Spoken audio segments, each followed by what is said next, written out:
Here Sadiq Hussain from LU Update.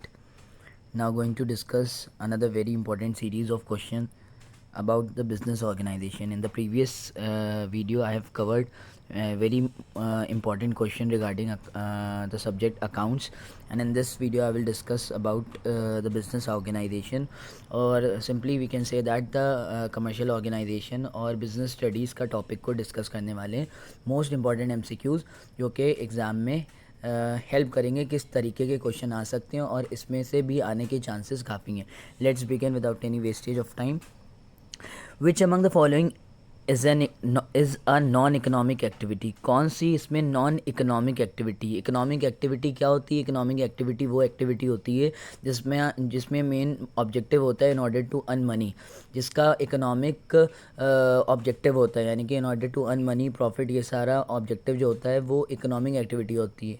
और non economic activity वो activity होती है जिसमें कोई इकोनॉमिक ऑब्जेक्टिव और इकोनॉमिक गोल नहीं होता है. ठीक है, पैसा, मॉनेटरी और इनकम कमाने का गोल नहीं होता है नॉन इकोनॉमिक एक्टिविटी. अब नॉन इकोनॉमिक एक्टिविटी इन चार ऑप्शंस में से क्या होने वाली है?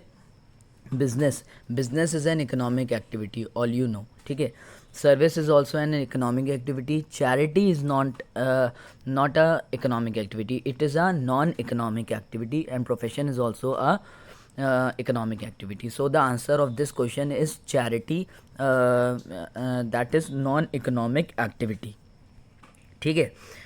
Involve in commerce. Commerce exactly क्या है? कॉमर्स का मतलब एग्जैक्टली क्या होता है? Buying and selling of goods only. It's not a commerce, it's a trade and industry. Commerce, yes, commerce include trade and industry, but it does not reflect the true meaning of commerce. ठीक है, only trade not industry. This is also vague concept. C option is also vague.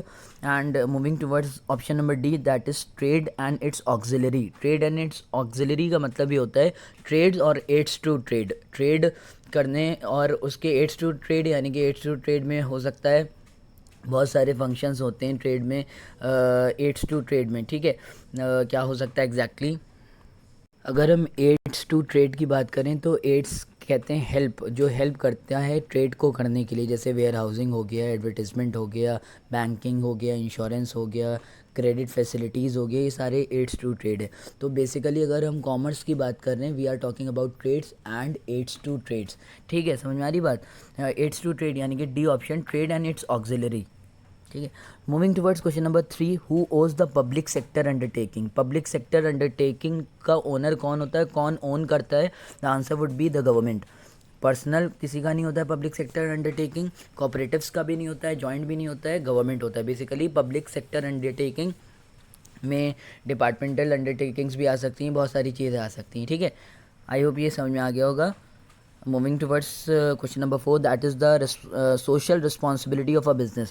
Social responsibility का exactly अगर हम एक minute में मतलब देखें तो social responsibility का मतलब ये होता है कि social obligation towards society. As the business is a part of a society, it does not exist in a vacuum. It is a part of society. It must consider the values of the society. It must fulfill the needs, aspiration of the society. It must be the business must be responsible towards the society. And the society include the investors, customers, shareholders, ये सारे society में आते हैं. तो society, the social responsibility of business किसके लिए? Basically to the customer, to the government, to the shareholder, या to all of them. तो जैसे मैंने बताया कि सोशल रिस्पॉन्सिबिलिटी ऑफ बिजनेस जो होती है सिर्फ एक इंटरेस्टेड पार्टी के लिए, कस्टमर्स के लिए नहीं होती है, गवर्नमेंट के लिए भी होती है, शेयर होल्डर्स के लिए भी होती है और कस्टमर के लिए भी होती है. ठीक है, समझ में आ रही बात? बढ़ते हैं नेक्स्ट क्वेश्चन की तरफ. बिजनेस का मतलब एग्जैक्टली क्या होता है? Business means manufacture of goods. No. Insurance and banking services, buying and selling of goods, या डी ऑप्शन भी देख लेते हैं, मीन्स ऑफ कम्युनिकेशन. तो आई होप कि इसका आंसर आप लोग को समझ में आ रहा होगा. बिजनेस मीन्स का मतलब क्या होना चाहिए? Buying and selling of goods. ठीक है, बिजनेस में एग्जैक्टली अगर हम कॉमर्स की बात कर रहे थे तो हमने ट्रेड और ऑक्सिलरीज बोला, यानी कि एड्स टू ट्रेड. अगर हम एग्जैक्टली बिजनेस की बात कर रहे हैं तो बिजनेस में buying and selling of goods and services जो आती हैं उसमें उसका फीचर है बिजनेस. ठीक है, बिजनेस का फीचर क्या है? Buying and selling of goods. ठीक है, मीन्स ऑफ कम्युनिकेशन. तो insurance and banking service, manufacture of goods, exactly ये बिजनेस को नहीं डिफाइन कर रहा है. ठीक है, मूविंग टूवर्ड्स क्वेश्चन नंबर 6। ये सारे क्वेश्चन काफ़ी इंपॉर्टेंट होने वाले हैं और काफ़ी इंपॉर्टेंट हैं भी, ठीक है। और आई होप कि आप लोग को समझ में आ रहे हैं। Line and staff organisation is most suitable for small enterprises, medium size enterprises, large enterprises या कॉटेज इंटरप्राइजेज। तो आंसर क्या होगा, पहले एक बार क्वेश्चन को और अच्छे से समझाते हैं कि लाइन और स्टाफ ऑर्गेनाइजेशन। लाइन और स्टाफ में, लाइन ऑर्गेनाइजेशन अगर हम शॉर्ट में बोलें तो लाइन ऑर्गेनाइजेशन में जिसमें हायरार्कियल मैनर फॉलो होता है, यानी कि फ्रॉम टॉप टू बॉटम। और स्टाफ, लाइन और स्टाफ को अगर कंबाइन कर दें, लाइन ऑर्गेनाइजेशन तो जैसे बता दिया कि फ्रॉम टॉप टू बॉटम कुछ भी ऑर्डर पास होगा, कुछ भी चीज़ें कमांड पास होंगी या कुछ भी। लाइन और एंड स्टाफ में स्टाफ जो स्पेशलाइज बंदे होते हैं उसको भी कंसिडर करते हैं, ठीक है। Line and staff organisation is an extension of the line organisation. और ये लाइन और स्टाफ ऑर्गेनाइजेशन ये जो यूज़ होता है वो लार्ज साइज एंटरप्राइजेस में यूज़ होता है। समझ में आ रही बात? स्मॉल में नहीं होता है, मीडियम में भी नहीं, कॉटेज में भी नहीं। याद रखिएगा, लर्न करने वाली बात है, मतलब याद रखने वाली बात है कि ये line and staff organisation is most suitable for large size enterprise. Moving towards question number, मैं इस क्वेश्चन को एक जगह से और भी आप लोग के लिए थ्योरी लिखी है, मैंने अरेंज करी है। जैसे पिछली वीडियो में भी पूरी कोशिश थी कि कुछ जो कंसेप्ट लगे इंपॉर्टेंट उनको अलग से भी समझा दिया जाए, तो उसके लिए मैंने अरेंज किया। मैं इसको फर्दर एक बार और अगर हुआ तो डिस्कस करूँगा ज़रूर, ठीक है। Moving towards question number that is 7, ठीक है। तो देख लेते हैं जल्दी से। एक्सट्रैक्टिव इंडस्ट्री को हम लिस्ट 1 से लिस्ट 2 में मैच करना है, मैच द कॉलम वाला क्वेश्चन है। जैसे मैंने बोला कि कुछ क्वेश्चन मैच द कॉलम से रिलेटेड होंगे, मतलब ये फॉर्म ऑफ क्वेश्चन होगा। एक्सट्रैक्टिव इंडस्ट्री क्या होगा? Extractive industry is related to bridge. No, bridge तो समझिए कंस्ट्रक्शन से रिलेट कर रहा है। तो एक्सट्रैक्टिव इंडस्ट्री क्या लेदर इंडस्ट्री से? नो, लेदर भी नहीं, डेयरिंग से भी नहीं होगा। फिशिंग से रिलेट कर रहा है एक्सट्रैक्टिव इंडस्ट्री, यानी कि ज़मीन से एक्सट्रैक्ट करना, ठीक है। ओशन से फिशिंग इंडस्ट्री रिलेट कर रहा है, तो एक्सट्रैक्टिव इंडस्ट्री को अगर मैच करेंगे तो फिशिंग से करेंगे। जेनेटिक इंडस्ट्री किससे करेंगे? जेनेटिक इंडस्ट्री हम मैच करेंगे एग्जैक्टली डेयरिंग से। डेयरिंग जो फार्मिंग और डेयरिंग ये वाला डेयरी फार्मिंग, ये सारे जो इंडस्ट्री होती है वो जेनेटिक इंडस्ट्री होती है। If we are talking about the manufacturing industry then the answer would be leather industry, ठीक है। समझ में आ रही बात? वैसे डी कंस्ट्रक्टिव इंडस्ट्री है, तो कंस्ट्रक्टिव इंडस्ट्री में ब्रिज आएगा। तो क्या ऑप्शन बन रहा है? ए का डी बना, ए का डी, यानी कि ए का 4 कहाँ पर है? ए का 4 लाई कर रहा है बी ऑप्शन में और डी ऑप्शन में, तो ए और सी तो फाइनली डिलीट हो गए। जेनेटिक इंडस्ट्री जैसे मैंने बोला था डेयरिंग, तो डेयरिंग बी का 3 कहाँ पर दिख रहा है? बी का 3 बी वाले ऑप्शन में दिख रहा है, तो यहाँ पर से क्लियर हो गया कि ऑप्शन बी ही होगा। तो ऐसे तेज़ी से अगर क्वेश्चन को सॉल्व करना है, जो बिल्कुल कॉन्फिडेंस जिसमें आ रहा है फ़ौरन मैच कर दिया। हमने देखा, एलिमिनेशन मेथड को फॉलो किया क्वेश्चन में और हमने सेलेक्ट कर लिया। मैंने बहुत आप लोगों को बताया कि MCQ जो सॉल्व होते हैं, एलिमिनेशन मेथड बहुत अच्छा रोल होता है, बहुत अच्छा रोल प्ले करता है। जैसे मान लीजिए 4 ऑप्शन है, तो ऐसा स्टूडेंट के साथ होता है, आंसर नहीं भी आ रहा है बट ऐसा कंफर्म हो जाता है कि 2-3 ऑप्शन लगता है कि बिल्कुल डिलीट हो रहे हैं, एलिमिनेट हो रहे हैं, कुछ भी कोई रिलेशन नहीं है ऑप्शन का क्वेश्चन से। समझ में आ रही बात? तो elimination method play a significant और very important role in order to solve a MCQ question, ठीक है। तो ये बहुत ज़रूरी है, फॉलो करिएगा, कोशिश करिएगा, बहुत अच्छे से होगा। जैसे क्वेश्चन नंबर 8 मैंने बताया, अभी ऑलरेडी डिस्कस किया। Line and staff organisation is than extension of line organisation. Line organisation क्या होता है? हायरार्कियल ऑर्गेनाइजेशन होता है, स्केलर चेन को फॉलो करते हैं फ्रॉम टॉप टू बॉटम। जैसे from board of director, then chief executive, then departmental heads, then other manager and then divisional heads। तो from top to bottom जो पास हो रही इंफॉर्मेशन का, जहाँ पर यूनिटी ऑफ कमांड दिख रहा है, जहाँ पर स्केलर चेन का एक कंसेप्ट दिख रहा है, तो वो लाइन ऑर्गेनाइजेशन होती है। वही लाइन ऑर्गेनाइजेशन का एक्सटेंशन क्या होता है? तो line and staff organisation is an extension of line organisation. Moving towards question number 9। Question number 9 को देख लेते हैं।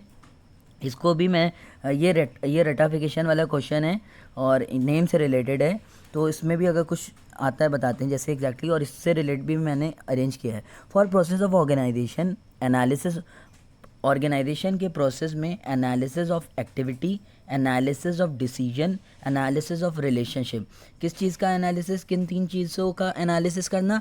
एक्टिविटी का एनालिसिस, डिसीजन का एनालिसिस और रिलेशनशिप का एनालिसिस किसने रिकमेंड किया था? तो पीटर एफ ड्रकर जी ने इसको रिकमेंड किया था। 9 का ए होगा, ठीक है। पीटर एफ ड्रकर ने एक और कंसेप्ट दिया था, क्या किसी को याद है? बहुत इंपॉर्टेंट है, जो कि पूछा जा सकता है। MBO कंसेप्ट जो दिया था, मैनेजमेंट बाय ऑब्जेक्टिव्स, जो मैनेजमेंट में पढ़ा होगा क्लास 12th में आप लोगों ने, क्या होता है वो भी बता दे रहे हैं कि management by objective Peter F Drucker ने ये दिया था कि हमें सिर्फ मोस्ट इम्पॉर्टेंट ऑब्जेक्टिव जो मेन चीज़ है, ठीक है, मेन ऑब्जेक्टिव पे फोकस करना, और बिल्कुल और किसी जो चीफ एग्जीक्यूटिव यानी कि टॉप मैनेजमेंट है वो मेन ऑब्जेक्टिव पे जो मोस्ट इम्पॉर्टेंट प्रायोरिटी वाले ऑब्जेक्टिव्स हैं, गोल हैं, उनको फोकस करना है, और जो उससे रिलेट नहीं करते हैं उनको ज़्यादा तवज्जो, ज़्यादा इंपॉर्टेंस नहीं देनी है। तो ये मेन पूछा क्या जा सकता है बेसिकली, मैनेजमेंट बाय ऑब्जेक्टिव किसने दिया था? तो answer would B Peter F Drucker. वैसे ही पीटर एफ ड्रकर ने 3 एनालिसिस दिए थे, analysis of activity, analysis of decision, analysis of relationship. I hope कि ये क्वेश्चन क्लियर हो गया। सेकंड ऑप्शन अगर देखते हैं, FW टेलर, मतलब ये नाम याद आ गया तो FW टेलर का पहला पूरा नाम है फ्रेडरिक विंसलॉ टेलर। इन्होंने प्रिंसिपल ऑफ मैनेजमेंट में बहुत काम किया है। इन्होंने, ये साइंटिफिक मैनेजमेंट के फादर बताए जाते हैं, बोले जाते हैं। इन्होंने 7 प्रिंसिपल्स दिए हैं, बहुत सारे आप लोग को आते हैं, एक एग्जांपल ले लेते हैं। Science is not a rule of thumb, functional foremanship, इन्हीं के सारे बहुत अच्छे स्टैंडर्डाइजेशन, इन्हीं ने ये सारे प्रिंसिपल्स दिए हैं, ठीक है। बात करते हैं ओल्डेस्ट टाइप ऑफ ऑर्गेनाइजेशन क्या होती है। ओल्डेस्ट टाइप ऑफ ऑर्गेनाइजेशन अगर हम बात करें तो लाइन ही ऑर्गेनाइजेशन ओल्डेस्ट टाइप होती है। लाइन ऑर्गेनाइजेशन को बहुत अच्छे से डिस्कस किया। लाइन ऑर्गेनाइजेशन का extension line and staff organisation है, और सबसे ओल्डेस्ट टाइप ऑफ ऑर्गेनाइजेशन अगर कोई है तो वो खुद लाइन ही ऑर्गेनाइजेशन है। The oldest type of organisation is line organisation, ठीक है। आई होप कि ये 10 क्वेश्चन अभी तक के समझ में आ रहे हैं, ठीक है।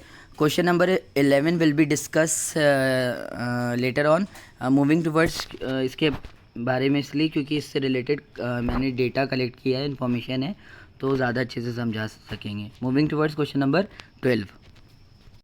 Question number 12 talks about the liability of a soul trader. Soul trader, sole proprietor भी कहलाया जाता है, यानी कि सिंगल ओनरशिप जो होती है, और मतलब he is the boss of business, he does not need to share the profit and losses of business, he is the risk bearer of the business. तो वो सब रिस्क ले रहा है, तो इसकी लाइबिलिटी अनलिमिटेड होती है, ठीक है। उसके पर्सनल असेट्स भी यूज़ करे जाते हैं अगर कोई लाइबिलिटी अराइज होती है at the time of paying the debts of the business, ठीक है। The liability of the sole trader is unlimited, limited to the asset of the business भी दिया है, तो ये सारी चीज़ नहीं होगी। सिंपल सा लाइबिलिटी ऑफ सोल ट्रेडर क्या होती है? अनलिमिटेड होती है, ठीक है। समझ में आ रही बात? मूविंग टू, और लाइबिलिटी ऑफ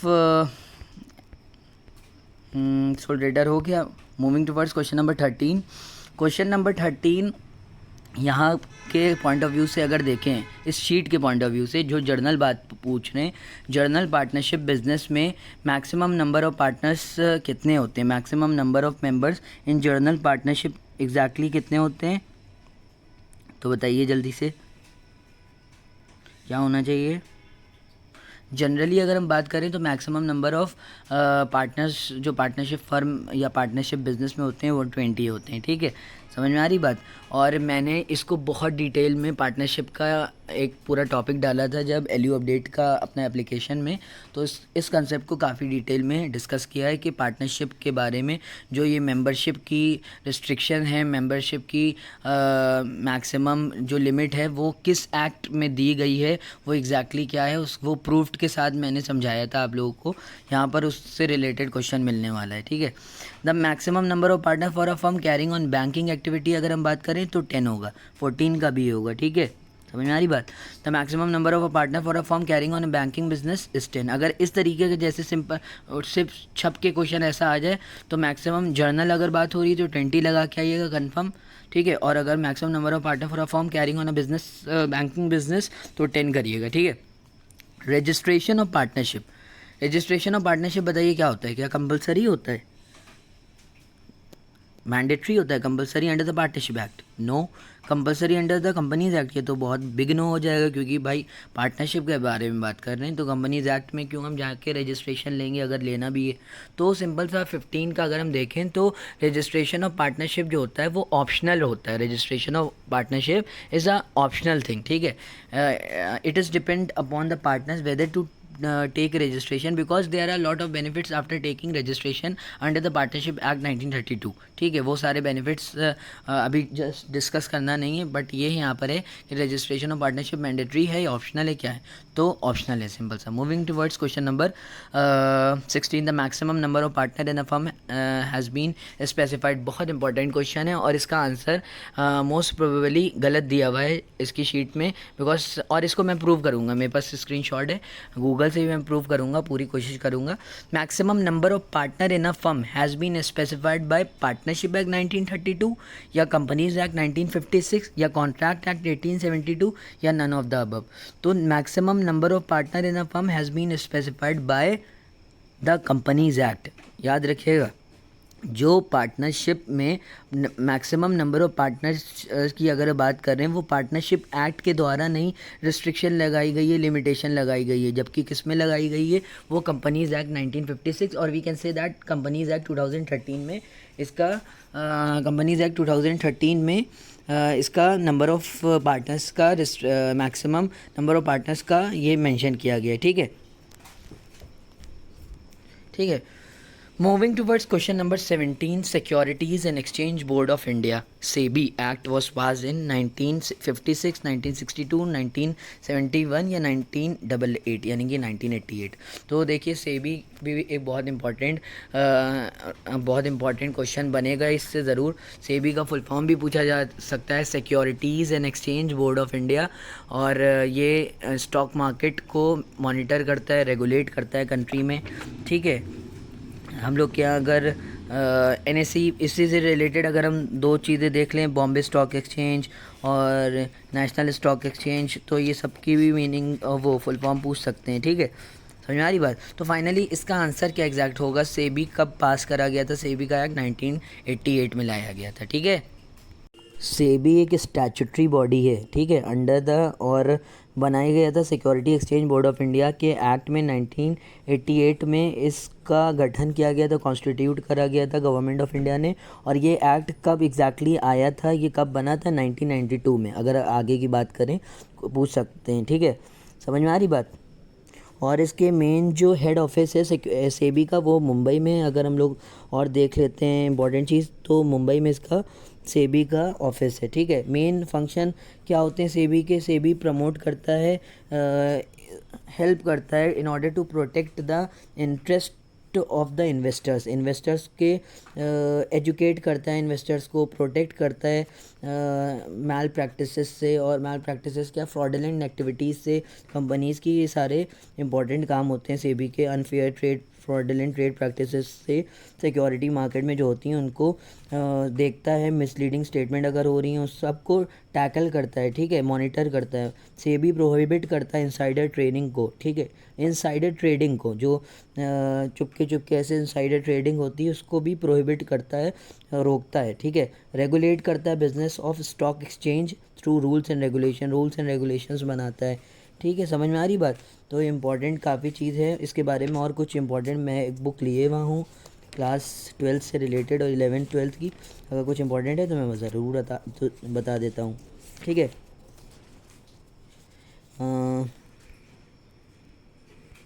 वैसे ही अगर स्टॉक मार्केट से रिलेटेड बात हो रही है, स्टॉक एक्सचेंज से, तो जो मेजर जैसे सेबी का आ गया, security exchange board of India आ गया, तो हमने बताया 1988 में एक्ट जो पास हुआ था गवर्नमेंट ऑफ इंडिया ने, उसके बारे में विचार हुआ था कि एक सेबी जैसा एक इंस्टीट्यूशन स्टैट्यूटरी कॉर्पोरेशन बनाया जाएगा ताकि हम प्रोटेक्ट कर सकें। ये एग्जैक्टली एक्ट जब ये गठन में कब आया, 1992 में, बेसिकली आगे की बात हम करते हैं।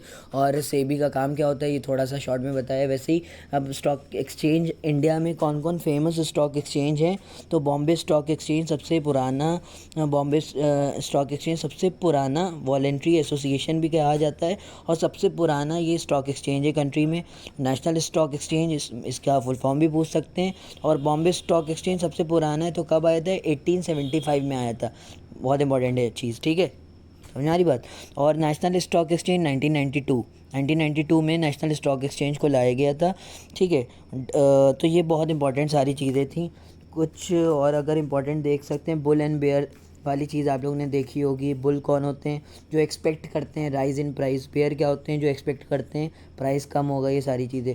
फिर ठीक है, बुल्स को तेज़ी वाला भी बोलते हैं, बेयर को मंदी वाला बोलते हैं। छोटी सी चीज़ थी, शायद में भी पूछ ली जाए। सेंसेक्स और निफ्टी का एक वर्ड आप लोगों ने ज़रूर सुना होगा। सेंसेक्स में ये पूछा जा सकता है, सेंसेक्स में कितनी कंपनीज आती हैं? वेटेड इंडेक्स को जो वेटेड इंडेक्स कैपिटलाइजेशन कंपनीज हैं उसमें टॉप कंट्री की 30 कंपनीज आती हैं। कंट्री की टॉप 30 कंपनीज आती हैं सेंसेक्स में, याद रखिएगा। और निफ्टी 50 यूज़ होता है। निफ्टी में कंट्री की नेशनल स्टॉक एक्सचेंज में 50 जो टॉप की कंपनी होती हैं, ब्लू चिप कंपनी होती हैं, जो सबसे अच्छा परफॉर्म कर रही होती कंट्री में, तो टॉप 50 कंपनी आती हैं। वो रिप्रेजेंट करते हैं कि कंट्री में कैसा एक कंपनी का और एक इंडस्ट्री का सिस्टम चल रहा है। बेसिकली एक अगर बहुत इंपॉर्टेंट बात बोल रहे हैं, एमसीक्यू का जो पार्ट बन सकता है, स्टॉक एक्सचेंज जो कंट्री का होता है उसको बैरोमीटर ऑफ अ कंट्री बोला जाता है। बैरोमीटर यानी कि एक इंस्ट्रूमेंट जो मेजर करता है कंट्री की वर्थ क्या है, ठीक है। समझ में आ रही हो? इतना काफ़ी, आई होप कि ये चीज़ समझ में आई होगी। बढ़ते हैं अब नेक्स्ट क्वेश्चन की तरफ, ठीक है। The minimum number of a member in a private company. Private company आप लोग जानते हैं, प्राइवेट कंपनी में मिनिमम, ये सब कुछ हमने बताया है, ये सारी चीज़ें कवर करी हैं एलयू अपडेट ऐप पे। हम लोग ने 30 अप्रॉक्सीमेटली या मोर देन 30 वीडियोज़ बहुत डिटेल में, बहुत अच्छी अच्छी वीडियोस अपलोड करी हैं, जो उसमें सिर्फ मोस्ट इंपॉर्टेंट क्वेश्चन और मोस्ट इंपॉर्टेंट टॉपिक को डिस्कस किया है, ठीक है। तो यहाँ पर minimum number of member in private company अगर हम बात करें तो minimum number of member in a private company is 2, हमेशा याद रखिएगा, ठीक है। अगर हम बात करें structure of an organisation in which there is a separation of ownership and management is called, तो उसको क्या कहते हैं?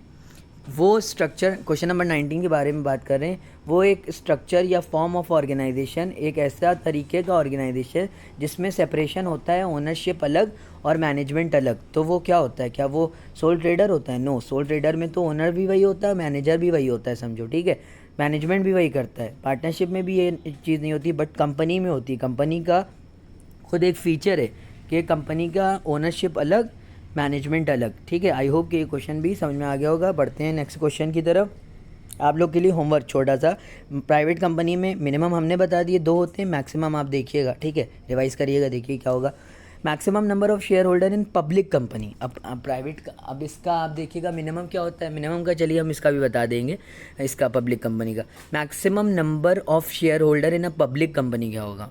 पब्लिक कंपनी में maximum number of share holder कितने होते हैं? तो इनफाइनाइट होते हैं, यानी कि कितने भी हो सकते हैं। पब्लिक कंपनी में मैक्सिमम कितने भी हो सकते हैं, कोई नंबर नहीं है। कोई कंपनीज एक्ट 2013 में डिस्कस नहीं करा गया है, समझ आ रही बात। If you are talking about the minimum number of members in case of a public company, then the answer would be 7। याद रहेगा, 7 होते हैं। मिनिमम 7, मैक्सिमम नो क्वांटिटी, ठीक है, इनफाइनाइट होते हैं। Moving toward question number 21। I hope कि ये बहुत अच्छा सेशन जा रहा है अभी तक के, और आप लोग को apart from 1 question you can get 2 और 3 question from the single question, ठीक है। मैं ये पूरी कोशिश करता हूँ कि अगर ये क्वेश्चन बता रहा हूँ तो उससे रिलेटेड भी क्वेश्चन अगर बन सकते हैं तो उसको भी 1 मिनट शॉर्ट में डिस्कस कर लें, क्योंकि अपने पास अब टाइम नहीं है। इस वीडियो को भी देखिए और have a faith in your self that you will crack the examination and you will grab your seat in the University of Lucknow, ठीक है। ऑलरेडी मैंने बोला है, if you are in Lucknow and you are preparing for other exam as well, and if you are desirous of good quality of education and have a status quality of education as a status symbol, then University of Lucknow is a very very good option, because it is a state university, it has A++ credited university, it has its goodwill in the market, it has some appeal in the market, ठीक है। तो अपना कुछ एक status बनता है student का पढ़ने पर लखनऊ यूनिवर्सिटी में, ठीक है। तो एक ये भी हो गया शॉर्ट मोटिवेशन एक आप लोगों के लिए। तो क्या बात करें एग्जैक्टली क्वेश्चन में, जॉइंट स्टॉक कंपनी का अगर हम लिस्ट 1 को लिस्ट 2 से मिलाएं, जॉइंट स्टॉक कंपनी में क्या आता है? Special act, mutual concern, bylaws नहीं, मेमोरेंडम ऑफ एसोसिएशन की बात जो होती है वो जॉइंट स्टॉक ही में होती है। तो अब एलिमिनेशन मेथड फिर से अपनाइए यहाँ पर, समझ में आ रही बात। जॉइंट स्टॉक कंपनी में मेमोरेंडम ऑफ एसोसिएशन यूज़ होता है। तो ए का 1 होगा, ए का 1 कहाँ कहाँ पर दिख रहा है, एक तो ए पे दिख रहा है और सी वाले ऑप्शन पे दिख रहा है। तो अल्टीमेटली बी और डी तो फाइनली यूं ही आराम से डिलीट हो गए। If we are talking about second moving towards B option, that is cooperative society. तो कोऑपरेटिव सोसाइटी क्या होता है, स्पेशल एक्ट से बनी है? नहीं। म्यूचुअल कंसर्न कोऑपरेटिव सोसाइटी में कुछ होता है। बाय लॉस की जो बात होती है वो कहीं ना कहीं कोऑपरेटिव सोसाइटी में होती है। ठीक है, अगर किसी स्टूडेंट को कोऑपरेटिव सोसाइटी वाली चीज़ बात नहीं समझ में आ रही है, मतलब मैं तो समझा दे रहा हूँ, मैं ये बताना चाह रहा हूँ एग्जैक्टली ये क्वेश्चन किस तरीके से सटीक और सही करना है। अगर मान लिया आपको 2 भी आ रहे हैं ऑप्शन बिल्कुल वैलिड, बिल्कुल सही आ रहे हैं, तो आप एलिमिनेशन मेथड से कर सकते हैं। अभी मुझे मालूम था कि कोऑपरेटिव सोसाइटी का अगर हम फीचर देखें तो बायलॉज वहाँ पर आते हैं। तो बी का भी 4 हो गया। बी का 4 कहाँ पर दिख रहा है, बी का 4 दिख रहा है ये ए में दिख रहा है और इवन सी में भी दिख रहा है। यानी कि ए और सी वाले अभी भी ऑप्शन दोनों चल रहे हैं, अभी तक एलिमिनेट नहीं कर पाए हैं। ए और सी में दोनों में कॉन्फ्लिक्ट चल रहा है। Moving towards C, that is statutory corporation. Statutory corporation जो बनता है, हमेशा याद रखिएगा, वो एक स्पेशल एक्ट से बनता है स्टैट्यूटरी कॉर्पोरेशन। जैसे स्टैट्यूटरी कॉर्पोरेशन क्या हो सकता है, हाँ, SEBI, security exchange board of India भी इसका स्टैट्यूटरी कॉर्पोरेशन। डिपार्टमेंटल अंडरटेकिंग की बात अगर करें, जैसे ये अपना रेलवेज, तो डिपार्टमेंटल अंडरटेकिंग होता है। वैसे हम बात कर रहे हैं स्टैट्यूटरी कॉर्पोरेशन की। तो स्टैट्यूटरी कॉर्पोरेशन में जैसे मैंने एग्जांपल अभी आप लोग के सामने लिया था, तो वो एक स्पेशल एक्ट से आता है, सेबी जैसे। सेबी को गठन कर देना। पार्टनरशिप, अगर तो पार्टनरशिप में तो सबने पढ़ा है, हमने भी आपने भी, कि पार्टनरशिप का एक फ़ीचर होता है म्यूचुअल कंसर्न, म्यूचुअल अंडरस्टैंडिंग, ठीक है, म्यूचुअल एजेंसी, ये पढ़ा है ना। तो डी का 3rd ऑप्शन होगा। डी का 3rd कहाँ पर दिख रहा है, डी का 3rd ए ऑप्शन में नहीं दिख रहा है, डी का 3rd सी ऑप्शन में दिख रहा है। तो it is clear from the question that is the C option would be the most correct option among the 4 options, ठीक है। Moving toward question number 22, a public company can issue. एक public company कौन से shares issue करती है? बस 2 तरीके की पब्लिक कंपनी शेयर इशू करती है, मतलब इन अमंग जो ये 4 ऑप्शन है उसमें अगर हम बात करें, ordinary, preference and deferred shares, no. Equity and preference share, इसका आंसर यही एग्जैक्टली है। इक्विटी शेयर्स और प्रेफरेंस शेयर इशू करती है public company. Public company bonus share भी इशू करती है, ठीक है। और बोनस शेयर किस सेंस में इशू करती है, तो वो इक्विटी शेयर्स के सेंस में इशू करती है, ठीक है। तो सी भी नहीं होगा और डी भी नहीं होगा, ठीक है। मूविंग टुवर्ड्स क्वेश्चन नंबर 22 के बाद 23 का क्वेश्चन शीट जो है खा चुकी है। 24 के बारे में बात कर लेते हैं। It is mandatory to purchase at least how many share of a total equity of a subsidiary company to the holding company. ये एक बहुत मैंडेटरी बात है, बहुत मैंडेटरी है, बहुत ही कंपलसरी है कि अगर to purchase at least 51% of shares of total equity of the subsidiary company to the holding company, ठीक है। अगर एक कंपनी को एक कंपनी होल्डिंग कंपनी अगर है और वो किसी को, मतलब किसी के शेयर्स खरीद रही है, तो उसको मोर देन 51% एटलीस्ट खरीदना ही खरीदना है in order to become a holding company of the subsidiary company, ठीक है। समझ में आ रही बात।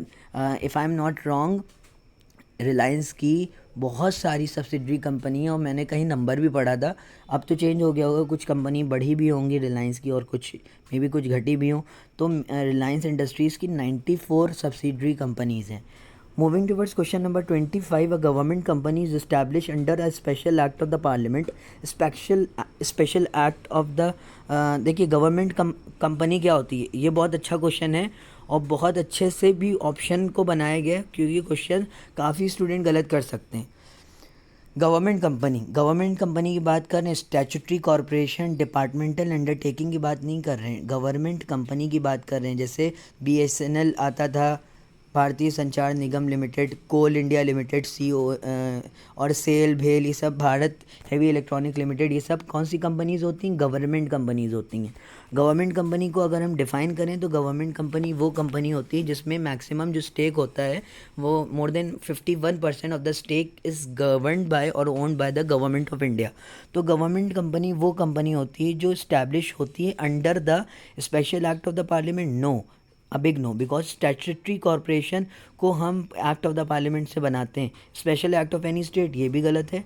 कंपनीज एक्ट 1956 या कंपनीज एक्ट 1956 को करेक्ट करके 2013 ही यूज़ करिएगा, क्योंकि बेसिकली 2013 ही आगे लिखा होगा, क्योंकि कंपनीज एक्ट अभी पुराना जो चलता था, अभी 2013 वाला चलता है, जो पुराना चलता था वो 1956 वाला था, अभी अमेंडेड हो गया है 2013 में।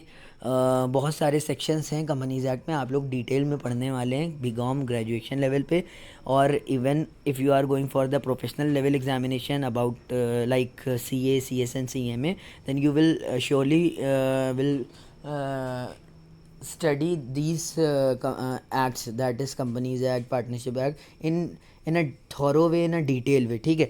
तो खैर गवर्नमेंट कंपनी जो इस्टेब्लिश होती है वो कंपनीज एक्ट 2013 के द्वारा ही इस्टेब्लिश होती है। इसको भी मैंने एक जगह लिखा है, उसका सेक्शन भी मैंने वो वहाँ पर शीट में मेंशन होगा।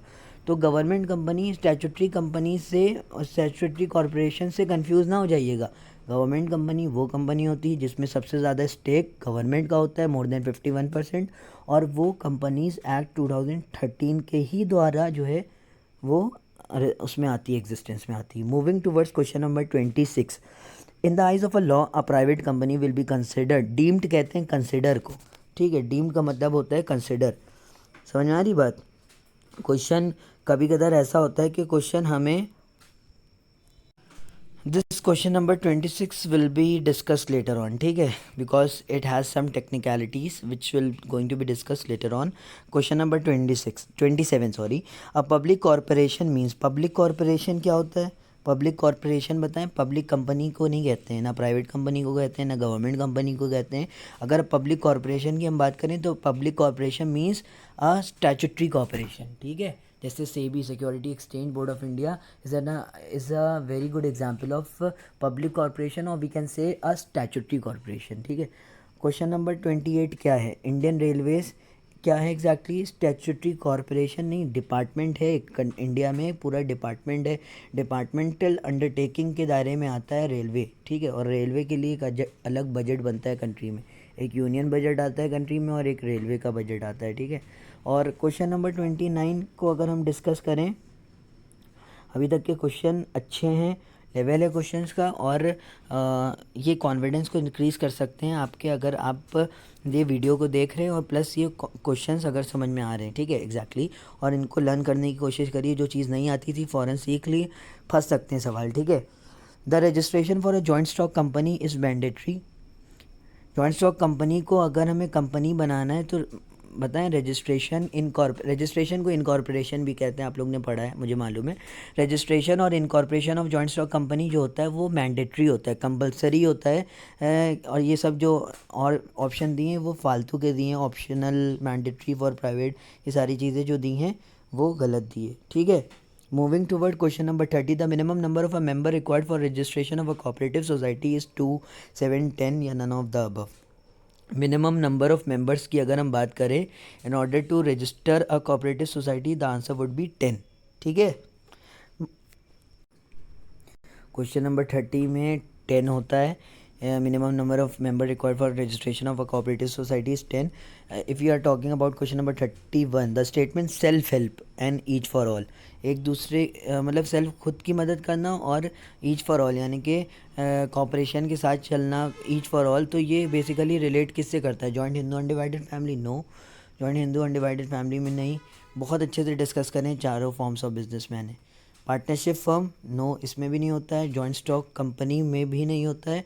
अगर ABCD तो नहीं लग रहा है, तो self help and each for all basically अगर बात करें वो होता है कोऑपरेटिव सोसाइटी में होता है, ठीक है। कोऑपरेटिव सोसाइटी 31 का बी होगा भी, आप लोग देखिएगा, कोऑपरेटिव सोसाइटी में आता है मोस्ट प्रोबेबली, ठीक है। Bill of lending is issued by shipping company,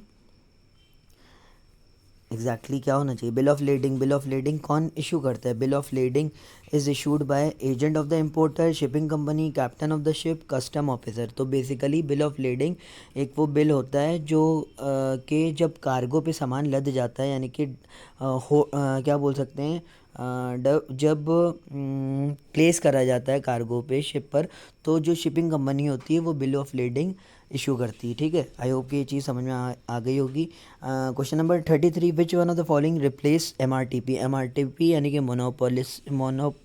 monopolistic restrictive trade practices एक चलता था। तो मोनोपोली को जो रिस्ट्रिक्ट करने वाली मतलब एक पॉलिसी और प्रोग्राम और एक एक्ट था, तो उसको उसको किसने रिप्लेस किया था? तो उसको कंपटीशन एक्ट ने रिप्लेस किया था। MRTP का एक बार फुल फॉर्म आप लोग रीचेक कर लीजिए। ठीक है, मैंने वैसे निकाला है, वो अभी बताऊंगा। The main patron of international trade is, main patron international trade का कौन है बताइए? इंटरनेशनल ट्रेड को कौन देखता है, कौन ये सब कर रहा है? तो आंसर सिंपल सा आप लोग को आ जाना चाहिए। वर्ल्ड बैंक दिया है, WTO और IDO दिया है। तो WTO यानी कि world trade organisation, world trade organisation खुद एक मेन पैट्रॉन होता है इंटरनेशनल ट्रेड का। ठीक है, general agreements of tariffs and trade, GATT का नाम आप लोगों ने सुना है, बहुत इंपॉर्टेंट चीज़ है GATT. General agreement of tariffs and trade was replaced by WTO, MTA, IBRD, IMF। तो general agreement of tariffs and trade was replaced by world trade organisation. WTO ने गैट को रिप्लेस किया था। ठीक है, और इसकी डेट वेट हमने शीट जो प्रोवाइड करी है, मतलब मैं जो डिस्कस करूँगा लेटर ऑन उसमें बताऊँगा। ठीक है, charter party is issued by is use by, charter party कौन यूज़ करता है? Export trade. Charter party basically कहाँ पर यूज़ होता है ये पूछ रहे हैं। Charter party is use in export trade, import trade, internal trade, none of these. Charter party जो यूज़ होता है वो एक्सपोर्ट ट्रेड में होता है। ठीक है, it is use in export trade. Question number 36 37 date से रिलेटेड है, और क्वेश्चन नहीं दिख रहा है बट हम समझ गए डेट जो है WTO से रिलेटेड है, वो मैं देख के बताऊंगा अभी आपको। WTO या UN से रिलेटेड कुछ लग रहा है। ठीक है, तो moving towards question number 38, SAARC. SAARC का पहले फुल फॉर्म ही South Asian Association Regional Corporation. ठीक है, South Asian Association of Regional Corporation. तो इसका सेक्रेटेरिएट कहाँ पर है इस वक्त?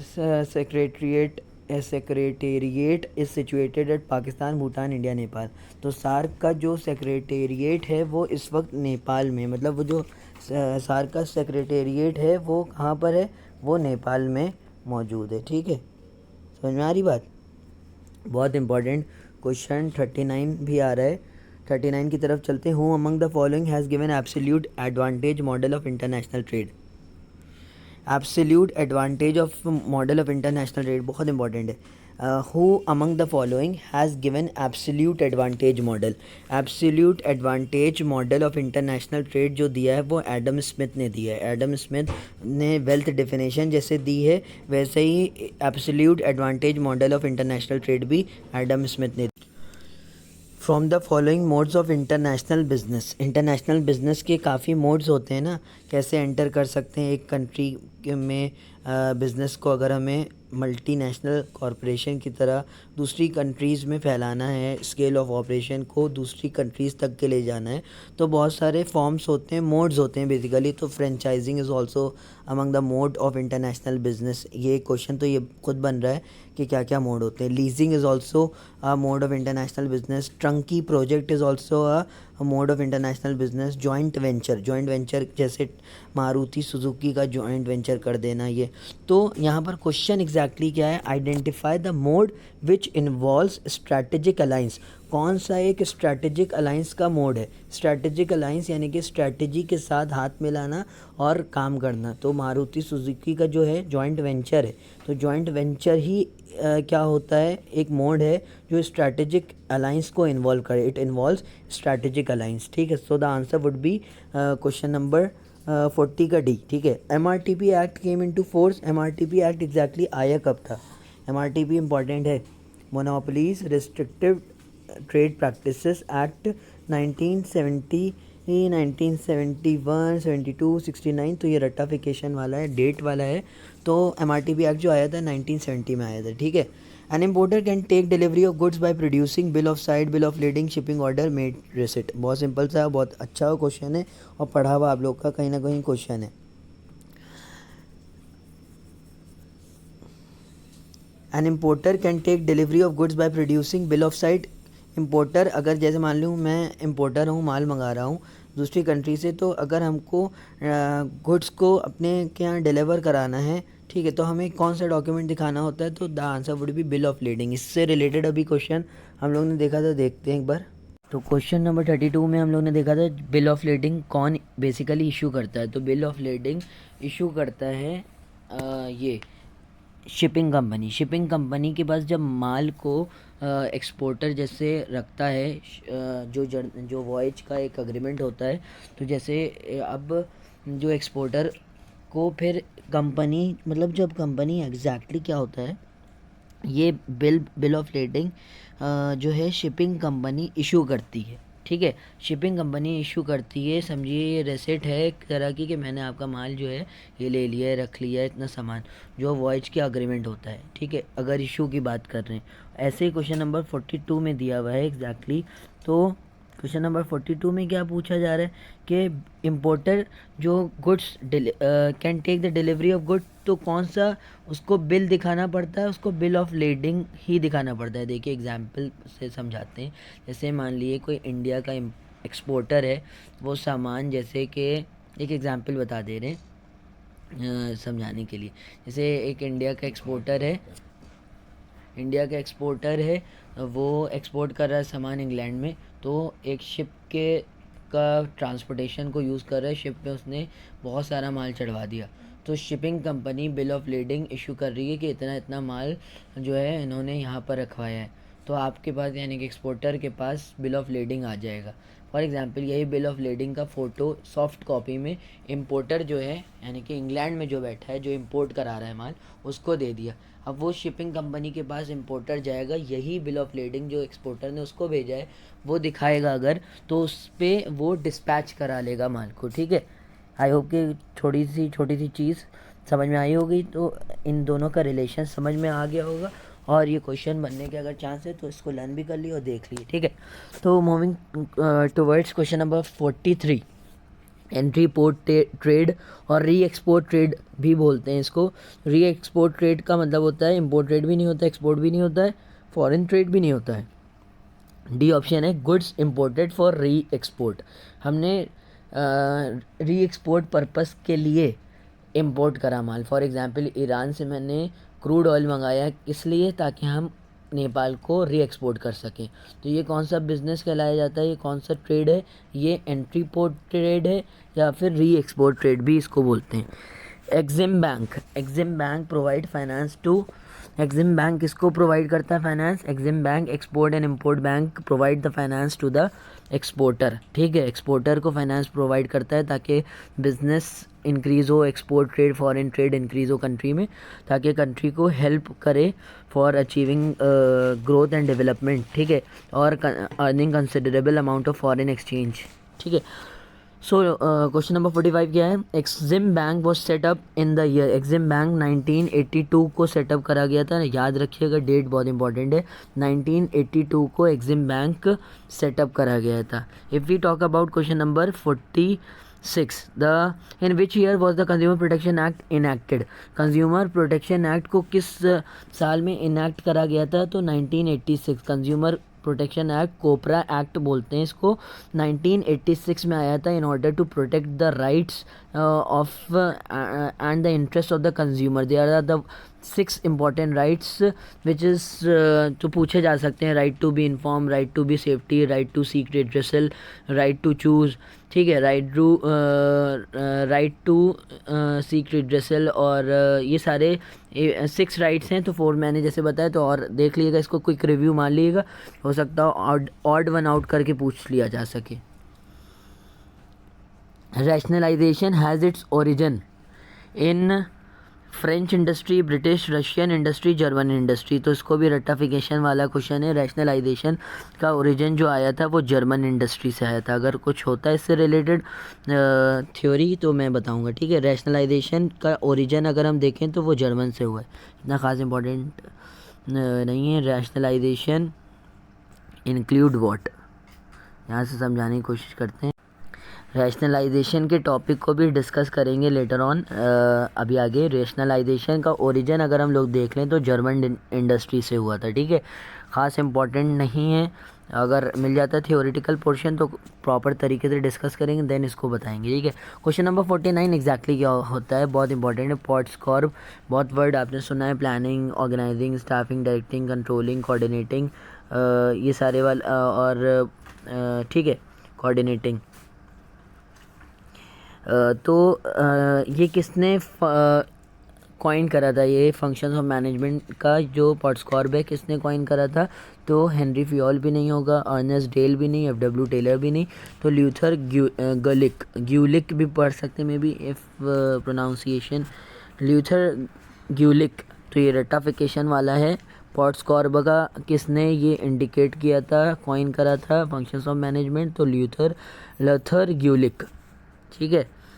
समझ में आ रही बात। बाय हूँ क्वेश्चन नंबर 50 बहुत इंपॉर्टेंट है, जो इम्पोर्टेंट है वो अच्छे से कोशिश कर ली। रैशनलाइजेशन का ख़ास इतना इंपॉर्टेंस नहीं है यहाँ पर अभी, ठीक है, बहुत इंपॉर्टेंट क्वेश्चन नहीं है। अगर मिल जाती थ्योरी तो ज़रूर बता भी दूंगा। बाकी जो क्वेश्चन अभी तक के डिस्कस हो रहे हैं काफ़ी बहुत लेवल के अच्छे क्वेश्चन हैं। क्वेश्चन नंबर 50 बात क्या कर रहा है, by whom the following definition of management was given, किसने ये डेफिनेशन मैनेजमेंट की दी है। ये भी रट्टाफिकेशन वाली है बट आप लोग को कहीं ना कहीं इसके बारे में मालूम होगा। Management is the art of knowing what you want to do and then seeing that it is done in the best and the cheapest way. बहुत फेमस डेफिनेशन है और बहुत पढ़ाई ज़रूर आती है क्लास 12th में जो मैनेजमेंट का आप टॉपिक पढ़ते हैं। तो मैनेजमेंट एक वो आर्ट कला है जिसमें देखते हैं what you want to do, आप क्या चाहते हैं कि क्या करें, and then seeing that it is done in the best and best possible and the cheapest way. तो किस तरीके से होगा और कैसे करेंगे बेस्ट और चीपेस्ट वे में। तो मैनेजमेंट एक आर्ट कला है, ये art of knowing exactly what you want to do and then seeing that it is done in the best and the cheapest way. तो ये बात करी थी फ्रेडरिक विंसलॉ टेलर ने, ठीक है। समझ में आ रही बात। McGregor has propounded theory X and theory Y, theory X and Y both, तो क्या होगा, theory X and Y both होगा, ठीक है। कुछ अब इंपॉर्टेंट चीज़ें डिस्कस कर लेते हैं आगे, ठीक है, नोट से, ठीक है। मैकग्रेगर ने जो थ्योरी दी थी theory X and theory Y, theory X में एम्प्लॉयज़ को डिफ़ाइन करा गया है बेसिकली इन थ्योरी में किस तरीके के एम्प्लॉय होते हैं क्या है। तो अगर थ्योरी एक्स क्या बात करती है, एम्प्लॉय डिसलाइक वर्किंग, वो एम्प्लॉयज़ जो डिसलाइक करते हैं वर्किंग को, मतलब पसंद नहीं करते हैं काम करना, ठीक है, थ्योरी एक्स में, तो उनसे कैसे काम निकलवाना है क्या है, ये सारा थ्योरी एक्स में पढ़ेंगे। थ्योरी वाई में क्या होता है, वो एम्प्लॉयज़ जो कि काम करने के लिए बहुत ही सेल्फ मोटिवेटेड होते हैं, happy to work, self motivated, creative, enjoying working with a greater responsibility, ठीक है। और थ्योरी सेकंड अब मेन बेसिकली बता रहे हैं थ्योरी एक्स में, जैसे हमने बोला ना dislike working, employ dislike working, they avoid responsibilities, वो रिस्पॉन्सिबिलिटी नहीं चाहते हैं, और have to force controlled and certain to deliver what needed. तो इन ऐसे एम्प्लॉयज़ के लिए मैनेजमेंट का ये रोल रहता है, उनको डराएं, उनको धमकाएं, कंट्रोल करें, थ्रेटन करें, फोर्स करें कि भाई तुम काम करो, ऐसे करो, ठीक है। और need to be supervise at every step, उनको सुपरवाइज करें बार बार, ठीक है, with controls put in place. Need to be enticed to produce result, otherwise they have no ambition और मोटिवेशन टू वर्क। तो उनको बेसिकली थ्योरी एक्स के एम्प्लॉयज़ वो होते हैं जिनको फोर्स करा जाता है कि वो काम करें, स्टेप लिए जाते हैं और उनको बार बार सुपरवाइज़ करा जाता है हर स्टेप पे। थ्योरी वाई तो जैसे मैंने बोला कि वो खुद काम करने के लिए सेल्फ मोटिवेटेड होते हैं, happy to work, creative and enjoying working with a greater responsibility, खुद से रिस्पॉन्सिबिलिटी लेते हैं, मोटिवेटेड होते हैं वर्क के लिए, do not need much direction, seek and accept responsibility, consider work as a natural part of a life and solve problem. जैसे मैंने वादा किया है कि क्वेश्चंस को अगर जो बहुत इंपॉर्टेंट लग रहे हैं उसके रिलेटेड ज़रूर से ज़रूर बताएंगे, ठीक है। तो थ्योरी एक्स और थ्योरी वाई भी समझ में आ गया कहीं ना कहीं, इसको एक बार देख भी लीजिएगा। थ्योरी एक्स मैकग्रेगर ने दी है मैकग्रेगर ने, ठीक है। वैसे एक theory of hierarchy of needs है, वो किसने दी है? मैस्लो थ्योरी कही जाती है, तो वो नाम पूछा जा सकता है, ठीक है, वो भी डिस्कस कर लेंगे अभी। जैसे मैंने बोला था कि the term management by objectives was first used by Peter F Drucker in his 1954 book title the practice of management. तो एमबीओ का कंसेप्ट कौन बंदा लाया था? एमबीओ का कंसेप्ट पीटर एफ ड्रकर लेके आए थे, ठीक है। यही वो एनालिसिस वाली बात लेके आए थे, एनालिसिस ऑफ रिस्पॉन्सिबिलिटी डिसीजन वाली, analysis of activity Peter F Drucker लाए थे, ठीक है। समझ में आ रही बात? तो प्रॉपर रिवीजन हो रहा है आपके लिए। इम्पोर्टेंट क्या और चीज़ है?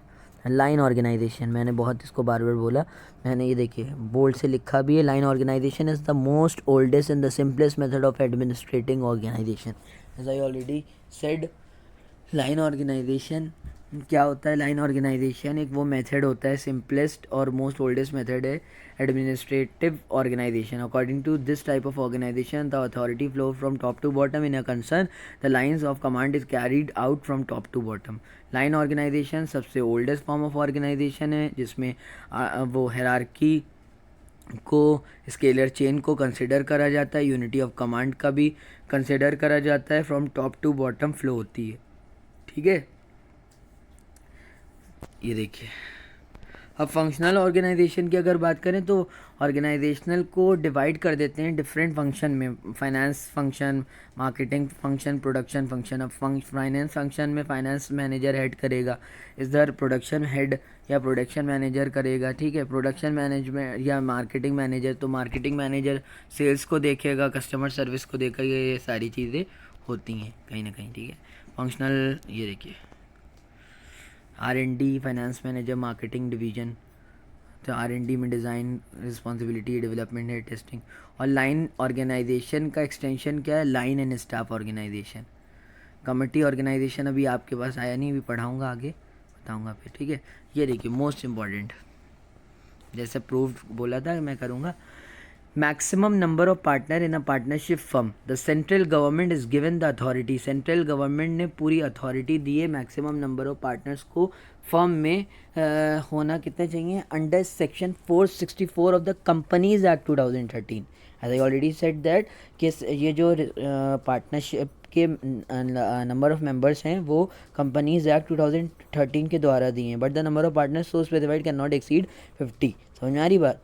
और इसमें 50 दिए हैं, बट हमने जैसे बोला था ना, जर्नली अगर हम बात करें तो 20 और बैंकिंग बिजनेस तो 10 होते हैं, ठीक है।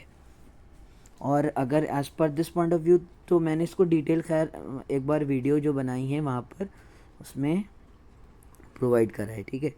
XY थ्योरी हो गई, MRTP। तो MRTP का फुल फॉर्म बहुत इंपॉर्टेंट है, monopolies and monopolies and restrictive trade practices act 1969 repealed it's and is replaced by the competition act 2002, ठीक है।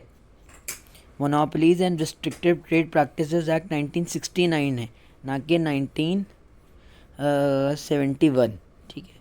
तो और इसने किसको रिप्लेस किया था? कंपटीशन एक्ट 2002 को। Let me check the MRTP act का मेन क्या है, 1971 है और 1969 है, ठीक है, in order to avoid confusion. So in order to discuss this concept also, world trade organization वाला, तो जैसे world trade organization was establish on January 1, 1995, जैसे मैंने बोला था वो डेट्स वाला जो था ये यही था। WTO कब आया था? जनवरी 1, 1995 में आया था। ये सक्सेसर है गैट का। इसके 146 मेंबर नेशन उस वक्त थे जब ये बुक प्रिंट हुई थी, बट आपका होमवर्क है कि एग्जैक्टली इस वक्त कितने हैं। खैर एक बार बस चेक कर लीजिएगा। India being one of the founder member, India एक फाउंडर मेंबर है। जब बना था WTO तो इंडिया एक फाउंडर मेंबर था उस वक्त। इंडिया का बहुत रोल था इस WTO को लाने में, ठीक है। It meets almost every 3 year, ये WTO का रिप्रेजेंटेटिव मिलते हैं, ठीक है। और it is empowered to take decision on all matter under the multilateral trade agreement. Day to day work of WTO is interested in general council, और WTO के जो हेडक्वार्टर्स हैं वो जेनेवा स्विट्ज़रलैंड में। ऑब्जेक्टिव्स भी अगर दिख गए तो उसको भी देख ले रहे हैं। WTO के जो ऑब्जेक्टिव्स हैं मेन क्या हैं, to raise the standard of living, to ensure full employment, expand production, expand trade in goods and service, to make optimum utilization of world resource, to achieve sustainable development. ठीक है, समझ में आ रही बात। जैसे XY की थ्योरी है मैनेजमेंट की, मैकग्रेगर वाली, वैसे ही मैस्लो थ्योरी बहुत इंपॉर्टेंट है। अब्राहम एच मैस्लो ने जो दी थी, अमेरिकन साइकोलॉजिस्ट हैं ये। ठीक है, classification of human need which is known है hierarchy of need. Hierarchy of need कुछ इस तरीके से है, पूछा जाएगा ज़रूर, इंपॉर्टेंट चीज़ है ये। साइकोलॉजिकल नीड्स होती हैं सबसे पहले, फिर सेफ्टी नीड्स होती हैं, सोशल नीड्स होती हैं, स्टीम ईगो वाली needs, and then self actualization needs. Psychology पे यानी कि इसमें हायरार्की ऑफ नीड्स को बताया है अब्राहम एच मैस्लो ने, किस तरीके से कौन से सबसे पहले नीड इंसान की होती है। सबसे पहले तो साइकोलॉजिकल नीड होती है, एयर, वाटर, फूड, स्लीप। ठीक है, समझ में आ रही बात। Psychological needs are also known as survival needs, जिंदा रहने के लिए ये खाना, कपड़ा, खाना हुआ, वाटर हुआ, फूड हुआ, ये सारी चीज़ें। देन द सेफ्टी और सिक्योरिटी नीड्स में जो आता है वो आता है सिक्योरिटी, जो हमें जैसे सेफ्टी रहना है, रखना है, अपनी सिक्योर रहना है, तो उसके लिए किस चीज़ से सेफ्टी, फायर से, एक्सीडेंट से, वाइल्ड एनिमल से, डिकॉटी से। तो उसके लिए हमको क्या चाहिए होता है, उसकी चाहिए होती है ज़रूरत, शेल्टर की, क्लोथिंग की, लाइफ की। तो वो से पहली नीड के बाद जो साइकोलॉजिकल नीड होती है, तो दूसरी नीड क्या होती है, सेफ्टी नीड्स। और जैसे अगर एम्प्लॉय पॉइंट ऑफ व्यू से बोलें तो एम्प्लॉय को कौन सी साइकोलॉजिकल नीड होती है, ये अपना सेफ्टी नीड होती है। एम्प्लॉय के पॉइंट ऑफ व्यू से जो एम्प्लॉयर सेटिस्फाई कर सकता है, that is safety of his employ by offering job security, pension, gratuity, group insurance, ये सारी चीज़ें। सोशल और एफिलिएशन नीड्स, सोशल नीड्स जैसे man is a social in nature, और मैन को एक सोशल एनिमल भी बोलते हैं। He needs love, affection and sense of belongingness, association, friendship with other. तो ये भी एक application, love, needs. Therefore an individual creates a family, relative, friends, club etcetera. Organization can satisfy these needs. वैसे ही ये लिंक कर रहे हैं ऑर्गेनाइजेशन से, बिजनेस ऑर्गेनाइजेशन कैसे ये नीड्स को फुलफिल कर सकती है, by building and providing good opportunity for friendship on the job. ठीक है, साइकोलॉजिकल नीड्स, सेफ्टी नीड्स, और ठीक है, सेफ्टी नीड्स सेटिस्फाई हो जाएगी। और उसके बाद क्या, जैसे हम लोग ने पढ़ा था, psychology, safety and this friendship, social needs जब सेटिस्फाई हो जाती हैं तो उसके बाद सेल्फ रिस्पेक्ट वाली नीड्स आती हैं, ईगो और सेल्फ इस्टीम नीड्स होती हैं, जिसमें हम पावर, प्रेस्टीज, इंडिपेंडेंस, अचीवमेंट और रिकॉग्निशन की बात करते हैं। ठीक है, सेल्फ रिस्पेक्ट, जहाँ पर एक बंदा चाहता है कि हमें सेल्फ रिस्पेक्ट, सेल्फ कॉन्फिडेंस मिले, ये सारी चीज़ें, ये सब नीड्स हैं लाइफ में। लास्ट में सेल्फ एक्चुअलाइजेशन नीड होती हैं। This employs the desire to become what one is capable of becoming. क्या इंसान बनना चाहता है, सेल्फ एक्चुअलाइजेशन, अपने को पहचानना चाहता है क्या। Self actualization need refers to need to grow, self fulfillment. The needs are psychological and infinite because there is no limited to progress. और ये जो नीड होती है सेल्फ एक्चुअलाइजेशन, ये इन्फिनाइट होती है क्योंकि एक इंसान का कोई प्रोग्रेस का लिमिट ही नहीं है।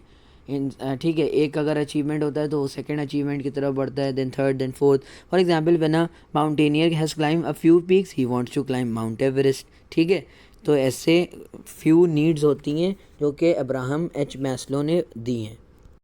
ये देखिए, line and staff organization. Line एक ऑर्गेनाइजेशन होता है और लाइन एंड स्टाफ ऑर्गेनाइजेशंस होता है। तो नेचर क्या होता है लाइन ऑर्गेनाइजेशन का, अगर हम बात कर लें तो लाइन ऑर्गेनाइजेशन का जो नेचर होता है वो बड़ा सिंपल होता है। वहीं बात करें लाइन एंड स्टाफ ऑर्गेनाइजेशन का, तो इसका थोड़ा कॉम्प्लेक्स होता है। रिलेशनशिप लाइन ऑर्गेनाइजेशन में कैसा होता है, one type of relationship, unidimensional, मतलब from top to bottom direct एक उसमें वर्टिकल लाइन में। Two types of relationship, two dimensional, इधर से भी स्टाफ से भी टू डायमेंशंस होते हैं basically line and staff organization में। स्पेशलाइजेशन क्या होता है लाइन ऑर्गेनाइजेशन, बट स्पेशलाइजेशन जो अगर हम बात करें लाइन एंड स्टाफ ऑर्गेनाइजेशन में, तो वो क्या होता है, वो प्रेजेंट होता है। कॉस्ट यहाँ पर लाइन ऑर्गेनाइजेशन में इकोनॉमिकल रहती है, यहाँ पर कॉस्टली रहता है, एक्सपेंसिव होता है। पॉसिबिलिटी ऑफ कॉन्फ्लिक्ट यहाँ एब्सेंट, यहाँ पर प्रेजेंट रहता है। यहाँ पर कॉन्फ्लिक्ट हो सकता है, कहाँ पर, ये अपना लाइन एंड स्टाफ ऑर्गेनाइजेशन। क्यों, क्योंकि यहाँ पर एक फ्लो में नहीं, फ्रॉम टॉप टू बॉटम नहीं होता एग्जैक्टली टॉप टू बॉटम सिर्फ लाइन ऑर्गेनाइजेशन में। और सिंपलेस्ट और सबसे ओल्डेस्ट फॉर्म ऑफ ऑर्गेनाइजेशन की अगर बात करें तो लाइन ऑर्गेनाइजेशन होता है। तो यहाँ पर कोई कॉन्फ्लिक्ट का सवाल ही नहीं होता है, बट वहाँ पर स्टाफ का स्पेशलाइजेशन होता है, तो कहीं ना कहीं कॉन्फ्लिक्ट्स क्रिएट हो सकते हैं। Burden on top executive high होता है in case of line organization, whereas line and staff organization में बर्डन कम होता है। ठीक है, कोऑर्डिनेशन वहाँ पर इजी रहता है, यहाँ पर कोऑर्डिनेशन थोड़ा डिफिकल्ट रहता है। सूटेबल बहुत इंपॉर्टेंट है, ये क्वेश्चन था। लाइन ऑर्गेनाइजेशन सूटेबल होता है स्मॉल ऑर्गेनाइजेशन के लिए, ये line and staff organization suitable होता है लार्ज ऑर्गेनाइजेशन। ठीक है, लर्न करने के लिए सिंपल से ट्रिक क्या है, लाइन ऑर्गेनाइजेशन अगर शॉर्ट है तो सूटेबल फॉर स्मॉल, और लाइन स्टाफ में दो वर्ड आ रहे हैं तो थोड़ा बड़ा वर्ड है, अगर ऐसे बोल रहे हैं लर्न करने के लिए लाइन स्टाफ ऑर्गेनाइजेशन, तो वो लार्ज स्केल ऑर्गेनाइजेशन के लिए ज़्यादा सूटेबल होगा। क्वेश्चन नंबर 51 मैकग्रेगर वाला हो गया, एक्स वाई थ्योरी दोनों उन्होंने दिए। 52 भी एक रेक्टिफिकेशन वाला क्वेश्चन है और पीटर एफ ड्रकर से रिलेटेड है। Managerial grid as a performance evaluation tool, performance को इवैल्यूएट करने का टूल एक मैनेजरियल ग्रिड है, वो किसने डिवाइस किया था, वो भी पीटर एफ ड्रकर ने दिया था। पीटर एफ ड्रकर ने अभी एमबीओ वाला बताया, मैनेजमेंट बाय ऑब्जेक्टिव, वो कहीं ना कहीं क्वेश्चन आ भी सकता है। और ये मैनेजरियल ग्रिड वाली बात भी पीटर एफ ड्रकर ने दी थी, और एनालिसिस ऑफ डिसीजन और एनालिसिस ऑफ रिलेशनशिप और एक्टिविटी भी पीटर एफ ड्रकर ने दी थी। Moving toward question number 53, management by objective was developed by, just अभी बताया तो बहुत इंपॉर्टेंट है। एमबीओ किसने कंसेप्ट दिया था, that is Peter F Drucker. MBE check कर लिएगा किस बंदे ने दिया था, ठीक है, आपको लिए होमवर्क है, मतलब ये चीज़ है, देखिएगा चेक करिएगा। Management include the following, management में क्या क्या आता है, production management, financial management, purchase management, all of the management में सब कुछ आता है, management, purchase, financial, production, all of the above आता है। MBO stand for management by officers, no, management by objective, simple सा, ठीक है। The theory of scientific management was propounded by F W. Taylor, जो कि बहुत डिटेल में हम लोगों ने डिस्कस किया है। Scalar chain principle in organisation implies that lays down that an a subordinate should have only one superior, line authority must be clearly defined, और manager should directly supervise only a limited number of subordinate, या all authority should vest in one single person. तो exactly क्या है, scalar chain principle, scalar chain is one of the principle of management given by Henry Fayol, which क्या बात करता है, subordinate should have only one superior, ऐसा तो नहीं है वन सुपीरियर, वो तो यूनिटी ऑफ डायरेक्शन वाली बात हो जाएगी, हम लोग स्केलर चेन की बात कर रहे हैं।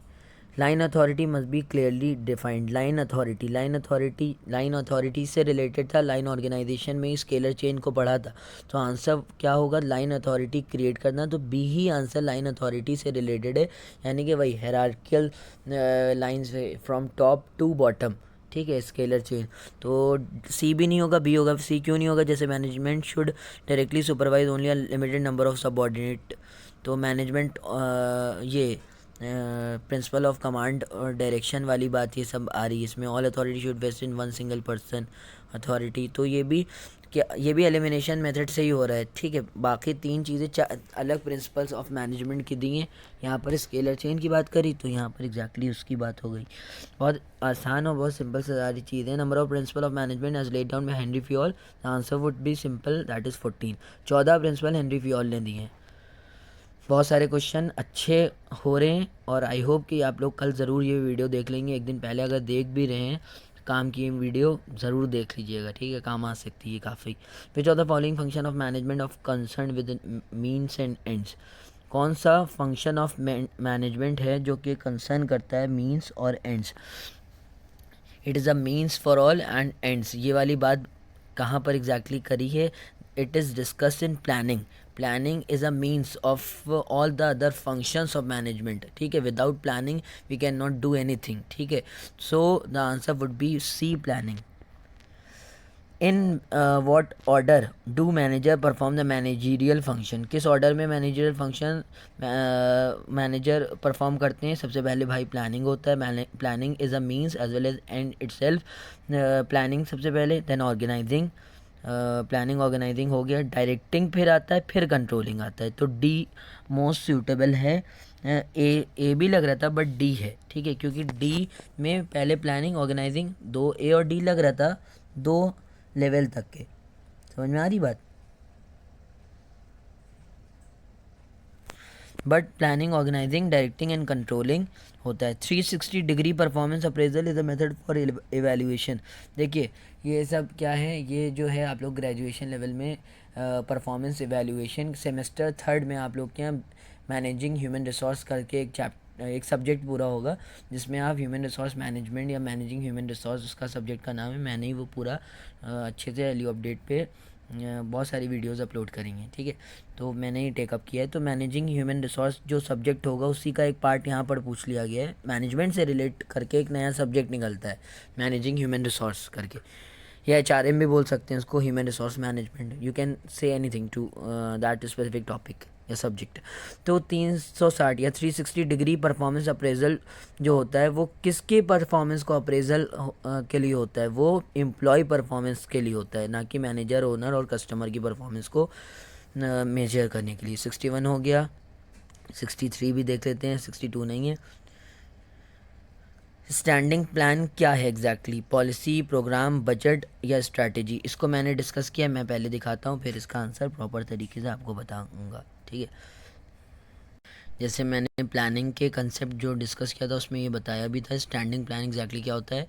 वो प्लान जिसमें एक बार अगर फॉर्मुलेट हो गया, बन गया प्लान, तो it can be use for a longer period of time in a similar और repetitive situation that may prevail in an organisation. और वो रिपीटेटिव सिमिलर सिचुएशन के लिए, रिपीटेटिव सिचुएशन के लिए जो ऑर्गेनाइजेशन में प्रिवेल करती है उसके लिए लंबे समय तक के एक प्लान चलता रहता है। जैसे हमने कोई पॉलिसी बना ली, जैसे मैंने एग्जांपल लिया भी था, जैसे पॉलिसी ये बना ली कि हमको डेप्रिसिएशन जो चार्ज करना है वो रिटर्न डाउन वैल्यू मेथड पे करना है, ठीक है। मैंने अगर ये बना लिया पॉलिसी के रिटर्न डाउन वैल्यू मेथड से हमें सॉल्व करना है तो हम इसी से करेंगे।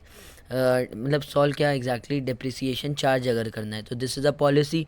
और जो लंबे समय तक के लिए चलती रहती है प्लान उसको एक पॉलिसी बोलते हैं। Which of the following is a standing plan? तो यहाँ पर policy is the most appropriate answer होगा, ठीक है। समझ में आ रही बात? इसको मैंने लॉजिकली एक क्वेश्चन बताया भी एग्जांपल से कि डेप्रिसिएशन क्या एक का रिटर्न डाउन वैल्यू मेथड एक पॉलिसी है कि अगर हम पॉलिसी, या फिर एक दूसरा एग्जांपल ले सकते हैं इन्वेंट्री को, फीफो मेथड और weighted average method, LIFO method, इन सब के थ्रू हम इन्वेंट्री वैल्यूएशन करते हैं। तो अगर हम मान लो फीफो यूज़ कर रहे हैं तो इट मीन्स पॉलिसी हमने बना ली कि हम फीफो यूज़ करेंगे और ये शुरू से आखिरी तक के करते रहेंगे विदाउट एनी स्पेसिफिक चेंज अगर नहीं ज़रूरत पड़ती है। और मटेरियल चेंज अगर कोई अगर मतलब बहुत रिक्वायरमेंट है चेंज करने के लिए, अगर लॉ बोल रहा है, एक्ट बोल रहा है, तो जब भी हम चेंज करेंगे। अदरवाइज़ जो पॉलिसी जो होती है, जो स्टैंडिंग प्लान होता है वो लंबे समय तक चलता रहता है। 64 ओ इन स्वॉट एनालिसिस क्या होगा? स्ट्रेंथ, वीकनेस, अपॉर्चुनिटीज़, थ्रेट्स बोलते हैं तो अपॉर्चुनिटीज़ का आंसर होगा। In 65 in which type of organisation the rule, duties and responsibility are given in writing? Simple सा है 65 भी, जो रूल्स, ड्यूटी, रिस्पॉन्सिबिलिटी राइटिंग में दी जाती है वो किस तरीके के ऑर्गेनाइजेशन में, फॉर्मल, इनफॉर्मल, स्ट्रेटेजिक या BNC? तो सिंपल सा फॉर्मल ऑर्गेनाइजेशन यहाँ पर ज़्यादा सूटेबल आंसर होगा, ठीक है। समझ में आ रही बात? फॉर्मल ऑर्गेनाइजेशन होगा। PERT पर्ट एक टेक्निक यूज़ करी जाती है प्रोजेक्ट मैनेजमेंट के लिए, ठीक है। Quality management, decision making, organising, इन 3 सब्जेक्ट के लिए नहीं यूज़ करते हैं PERT। Performance evaluation and review technique, if I am not wrong इसका फुल फॉर्म यही है, और एक बार देख भी लीजिए आप। और प्रोजेक्ट मैनेजमेंट के लिए यूज़ होता है, ठीक है। Question number 67 an orderly arrangement of group effort को ऑर्डरली अरेंज करना, ग्रुप मिलाना, to provide unity of action, समझ में आ गया होगा अभी, unity of action in the pursuit of common goal. मतलब अरेंजमेंट कुछ ऐसा करना जहाँ पर हम ग्रुप एफर्ट मारें या और प्रोवाइड करें यूनिटी ऑफ एक्शन। तो ये कहाँ पर यूज़ होता है? Pursuit of common goal is called coordination, direction, control, decision making. It is about, we are talking about coordination. Coordination is an orderly management या orderly arrangement of group effort to provide unity of action in pursuit to common goals, ठीक है। Moving towards question number 68, the concept of organization development is organizational change, organization कैसे develop होती है, concept क्या बात कर रहा है, ऑर्गेनाइजेशन में चेंज आना, एम्प्लॉयज़ का डेवलपमेंट, मैक्सिमम प्रोडक्शन करना या कोऑर्डिनेशन। तो अगर हम कंसेप्ट ऑफ ऑर्गेनाइजेशनल डेवलपमेंट की बात कर रहे हैं, the concept of organisational development is concern with coordination. ठीक है, समझ में आ रही बात। Question number 69, market concept is production oriented, sales oriented, customer oriented या सेलर ओरिएंटेड। बहुत इजी सिंपल सा, मार्केट जो कंसेप्ट, जो मॉडर्न मार्केट कंसेप्ट है वो कस्टमर ओरिएंटेड कंसेप्ट है। ठीक है, moving toward question number 70, which is not element of marketing mix. कौन सा एलिमेंट मार्केटिंग मिक्स का नहीं है मार्केटिंग मिक्स का। प्रोडक्ट है, प्राइस है, प्रमोशन है, ये तीनों तो हो गए। बी वाला ऑप्शन नहीं होगा, देख लेंगे। बी वाला ऑप्शन अगर देखते हैं तो सेगमेंटेशन में भी, ये देखिए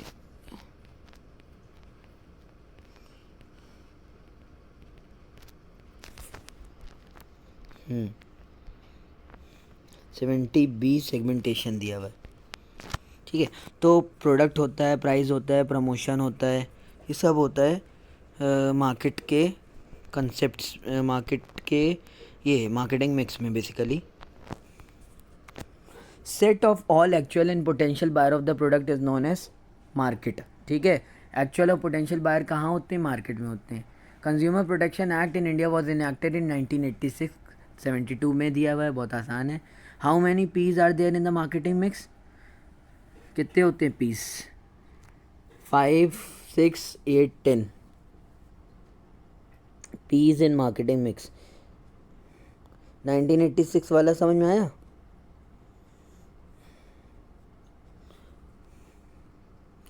मार्केटिंग मिक्स में अभी हम लोगों ने डिस्कस किया, प्राइस होता है, प्रमोशन होता है, प्लेस होता है और प्रोडक्ट। तो 4 होते हैं बेसिकली, 4, 6, 8, 10 होगा ऑप्शन। प्राइस, प्रमोशन, प्रोडक्ट और प्लेस, 4 होते हैं। What would be the proper definition of business objective.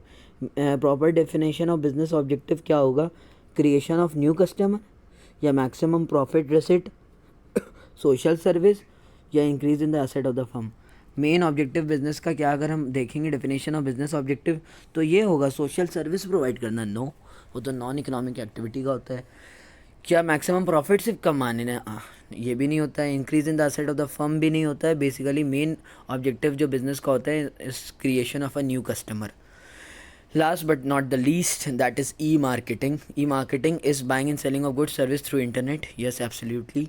Buying of goods through internet, goods भी आते हैं, selling of goods through internet ये भी आता है। तो all of above D appropriate answer होगा। तो इस हिसाब से 75 क्वेश्चन अप्रॉक्सीमेटली डिस्कस, 70 तो हो गए हैं, कुछ क्वेश्चन जो छुटे हुए हैं उसको भी जल्दी से क्विक रिव्यू मार लेते हैं ताकि कोई किसी भी तरीके का कन्फ्यूजन ना रह जाए।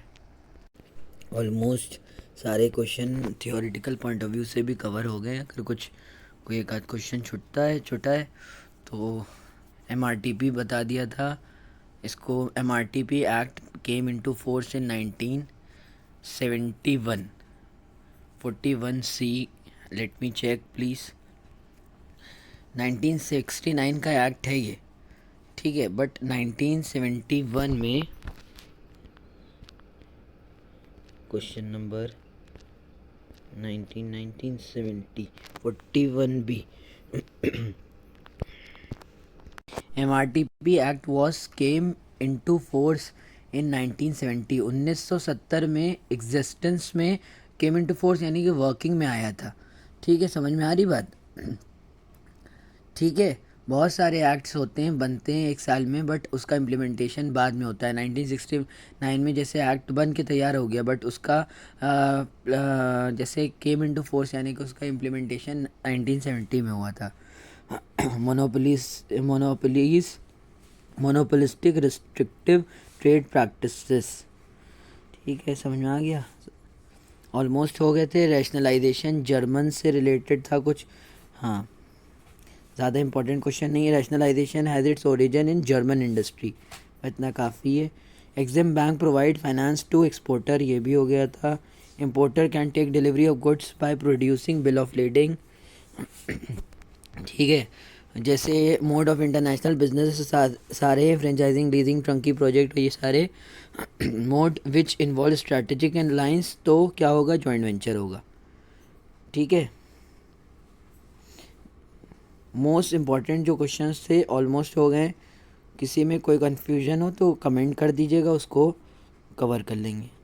आई होप कि ये session is also one of the fruitful session which will surely help you in the examination. ठीक है, so let's wind up this topic right now. अगर कोई प्रॉब्लम होती है कोई भी क्वेश्चन में तो please write a comment. I will give answer to that question as well in the next video, or I can explain that topic. ठीक है, in a written form. ठीक है, so here from Sadiq Hussain, LU update। और I hope कि आप लोग ये questions बहुत अच्छे से देख लेंगे, इससे रिलेटेड अकाउंट्स के क्वेश्चन देख लेंगे।